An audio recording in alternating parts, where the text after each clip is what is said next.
I was playing a concert and this young lady came in. Now I have a son that tragically took his life, and my son's name is Gabriel. And I talk about him every show. I don't talk about him to make it a freak show into my concerts. The purpose of talking about him is that I play in an environment where that is rampant, where they have experienced it, where they live it, where they talk about it, where they know it. And, the different stages of contemplating it, to be convinced of it, to sort of wanting to act on it. A lot of inmates are somewhere on that spectrum, if you will. I had a young lady run up to me after the show and just got to the stage after the concert and fell. And she falls and she says, I have a son, Gabriel, and my son, Gabriel, died as well. Now, this young lady, she said that I'm in here for child endangerment or something like that.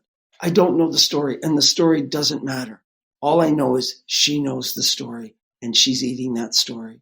And what she's doing is the worst part of that story, whatever it fully is, she's blaming herself for it. So even if it's true, and she's guilty of 20%, she's drinking it all in. That's where she lives. And she's 23 years old.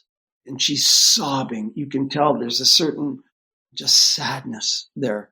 I would like to say, Jennifer, that I'm emotionally strong and I keep emotional distance. I don't. I'll leave that concert and I'll weep for her, which is a whole other discussion about my friends on death row. So anyway, so she's weeping. And I think, how do we get this young lady elevated into the realm that you're talking about? How do we get her to see her higher humanity? So it's very, very tough, but I'm grateful for the music and for the opportunity to perform for this person. And if I never do anything else with my life or with my music, having that encounter with that young lady meant the world. So all I did was, I sort of knelt down and I took her hand and I said, it's okay, cry. I said, do you want to feel better? She said, yes. I said, okay, well, let's just talk a little bit. And then I just shared some thoughts with her that I thought might help. And I begged her to keep in contact. And we'll see. I may be guilty of all those things that is coming to my mind. But all those things, and I tell them, I said, the only thing you have in common is everything you've done wrong is in the past. So we talk about healing.